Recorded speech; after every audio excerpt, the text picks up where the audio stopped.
It's been a while since I first set foot in Melbourne. When I first arrived in Melbourne, I was overwhelmed by how different everything was. But over time, I've adapted, and my personality has mellowed. Less impatient, less impulsive.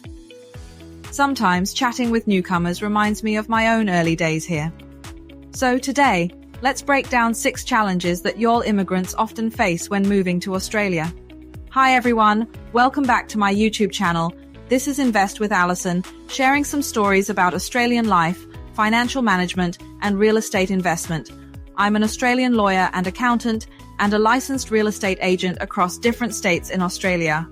The following content is personal opinion only and does not constitute any investment advice. If you want to receive first-hand real estate information, remember to follow my Instagram and Facebook and go to my website investwithalison.com to subscribe to our newsletter. Let's dive in. The first point is that Australia basically has no nightlife. In Hong Kong, as a shining pearl of Eastern and Western culture, is very famous for our nightlife. The restaurants are open until 2 to 3 in the morning. Hong Kong's nightlife is vibrant and bustling, with food stalls and lively areas like Lang Kwai Fong open late into the night. Australia, on the other hand, is much quieter after dark. If you are living outside the city centre, many shops and stalls close by 5 or 6 p.m. Even major shopping centres like David Jones and Myer close by 7 p.m, with some extending hours to 9 p.m. on Thursdays and Fridays. If you're not living in the city centre like me, it's a different story. In fact, parents often send their kids here for a quieter lifestyle, free from bars, nightclubs, discos or billiards. You'll find entertainment mainly in the city centre, and supermarkets outside the city often close by 7 p.m. But if you're in the heart of Melbourne, you'll find places that stay open a bit longer. At least there are some that close at 9 or 10 or even 11 o'clock, and you can always grab a bite if you're hungry, which is always convenient for time saver like me. The second point is our crazy and restrained drinking culture. Friends who are familiar with me know that I am not very fond of alcohol. After chatting with some local friends, I realized that the drinking culture here is very interesting. The Australian unique drinking culture that might surprise you. Internationally, Australia seems to have the stereotype of an alcoholic country.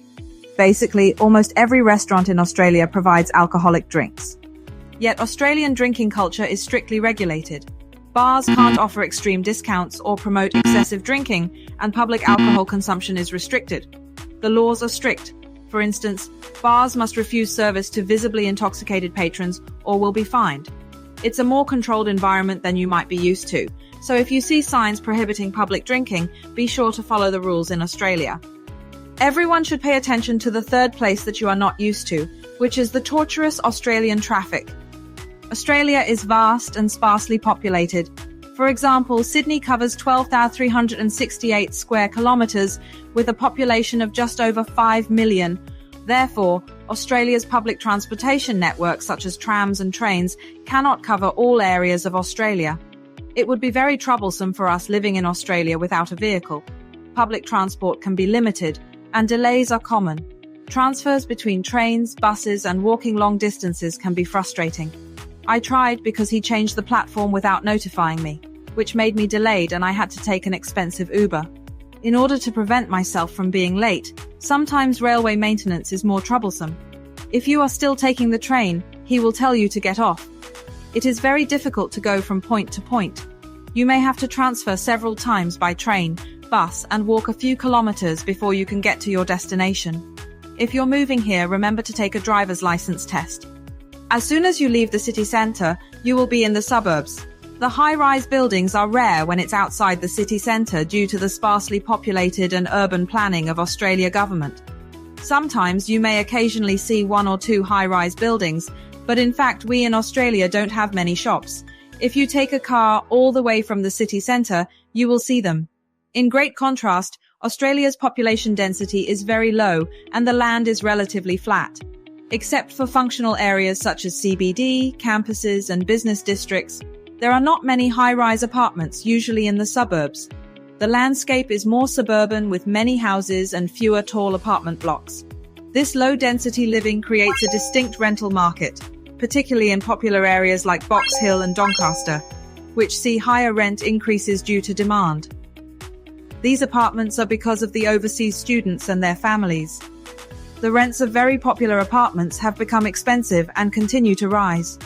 In March 2024, apartment rents across Australia rose by 12.7% annually, with cities like Perth having the strongest increase of 22.2% and Brisbane increased by 18%.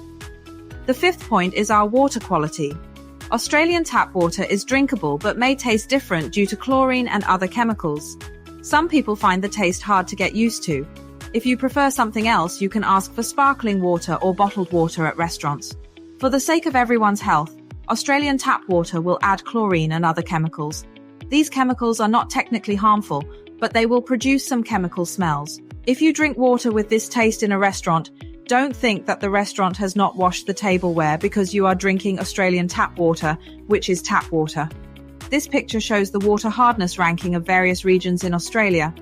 The commonly used water in the world contains calcium, magnesium, iron, aluminium, zinc, and other metal ion concentrations to measure the hardness of water. The higher the value, the greater the hardness. Although there is no relatively unified standard in the world, GH 50 ppm is the best hardness of water. If you measure it according to this standard, look at South Australia's GH 98 ppm and Western Australia's GH 81 ppm. Queensland, GH 96 ppm. The hardness of our water is almost twice the optimal value of 50 ppm.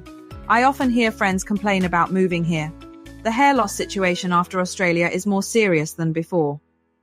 The water hardness in Australia is quite high compared to global standards. If you have sensitive skin or hair, consider using a water filter. Finally, the pace of life in Australia is noticeably slower. While my fast-paced approach stands out here, Australians tend to take their time. The pace of life and the pace of work are very slow. Sometimes some of my friends who have watched my YouTube notice me on the street because it is not because they recognize my body shape and appearance, but because my fast pace caught their attention. This can be surprising, especially if you're used to the hustle and bustle of Hong Kong or New York. I didn't expect that my Australian friends, even foreigners with tall legs and long legs, would think my pace is like flying. Sometimes when I go shopping with my Australian friends, I will say, "Alison, your pace is so fast, it's hard for me to keep up. It's very hard." I can only hold their hands and follow their pace and walk slowly, otherwise it will be so fast that I will have no friends. I will never change my efficient work. Everyone knows that my life is very intense and I have a lot to do every day. Although there is a good team that can help, there are basically a lot of things. In order to maintain the highest quality of work, I will spend some time supervising it, so I have a lot to do every day. My work rhythm has not changed. Maybe everyone comes to Australia. Things might be delayed in Australia sometimes, but the life in Australia is indeed very comfortable, and there is a lot of beautiful natural scenery. When you come to Australia and see the Blue Mountains and Bondi Beach, you may have a feeling. What is the use of making so much money? The most beautiful. Why do you need to speed up your work efficiency to catch up with life when things are right in front of you? It's a more relaxed lifestyle, which has its charm, but can be an adjustment. If you need help navigating these changes, my team and I are here to assist with real estate, accounting, law, immigration, and more. If you have questions about moving to Australia or need investment advice, leave a comment below or reach out via WhatsApp or email. You can also visit my website at investwithalison.com to make an appointment to have a lot of conversations with me. Thanks for watching, and I'll see you next time.